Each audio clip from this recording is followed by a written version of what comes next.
ડભોઈ તાલુકાના નર્મદા વસાહતોની કરુણતા વર્ષો બાદ પણ વિસ્થાપિતો પાયાની સુવિધાઓથી વંચિત। ડભોઈ તાલુકામાં ભ્રષ્ટાચારની ગંધ। ડભોઈ નર્મદા યોજના માટે પોતાની જમીન અને ઘરનું બલિદાન આપનારા આદિવાસી વિસ્થાપિતો આજે દયનીય સ્થિતિમાં જીવવા મજબૂર બન્યા છે।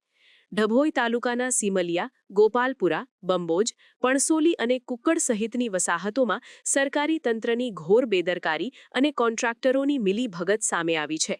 અહીં કરોડોના ખર્ચે બનેલી સુવિધાઓ આજે માત્ર શોભાના ગાંઠિયા સમાન બની રહી ગઈ છે। સુવિધાઓના નામે માત્ર પોકળ દાવા કરવામાં આવી રહ્યા છે। વસાહતોમાં રૂબરૂ તપાસ કરતા જાણવા મળ્યું છે કે પાયાની જરૂરિયાતોની સ્થિતિ અત્યંત બિસ્માર છે।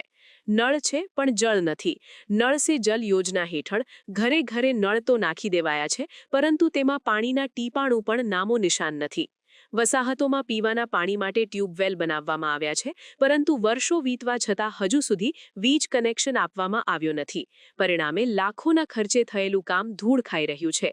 પશુપાલન પર નિર્ભર આદિવાસીઓ માટે બનાવાયેલા હવાડા પાણી વગર સૂકા ભટ્ટ પડ્યા છે, જેના કારણે પશુઓને પીવાના પાણીની મોટી સમસ્યા ઊભી થઈ છે।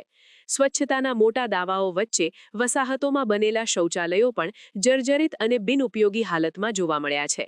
સ્થાનિક વસાહતીઓનો આક્ષેપ છે કે નર્મદા નિગમના અધિકારીઓ અને કોન્ટ્રાક્ટરોએ મેળાપીપણું કરીને માત્ર કાગળ પર કામ બતાવી મોટા બિલો પાસ કરાવી લીધા છે। સરકારી ગ્રાન્ટનો દુરુપયોગ કરી માત્ર દેખાવ પૂરતું કામ કરવામાં આવ્યું હોવાનું સ્પષ્ટ દેખાય છે। લોકોનું કહેવું છે કે જો નિષ્પક્ષ તપાસ કરવામાં આવે તો મોટું ભ્રષ્ટાચારનું કૌભાંડ બહાર આવી શકે તેમ છે। અમે અમારું સર્વસ્વ નર્મદા ડેમ માટે આપી દીધું, પણ બદલામાં અમને શું મળ્યું? વર્ષોથી અમે પાણી અને વીજળી માટે રજૂઆતો કરી રહ્યા છીએ, પણ કોઈ સાંભળતું નથી। હવે અમે આ પરિસ્થિતિ સાથે સમાધાન કરવા મજબૂર બન્યા છીએ। સ્થાનિક વિસ્થાપિતો, તંત્ર ક્યારે જાગશે?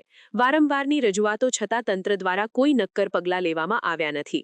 હારી થાકીને આદિવાસી વિસ્થાપિતો હવે ભગવાન ભરોસે જીવી રહ્યા છે। શું સરકાર આ વસાહતોની મુલાકાત લઈને જવાબદાર કોન્ટ્રાક્ટરો અને અધિકારીઓ સામે પગલાં ભરશે? તે હવે મોટો પ્રશ્ન છે। સમાચારની અવનવી અપડેટ જોતા રહો નિખરતા ગુજરાત ન્યૂઝ સાથે। નિખરતા ગુજરાત ન્યૂઝને લાઇક, શેર, સબસ્ક્રાઇબ કરો અને બેલ આઇકન દબાવીને સમાચારની ઝડપી માહિતી મેળવો।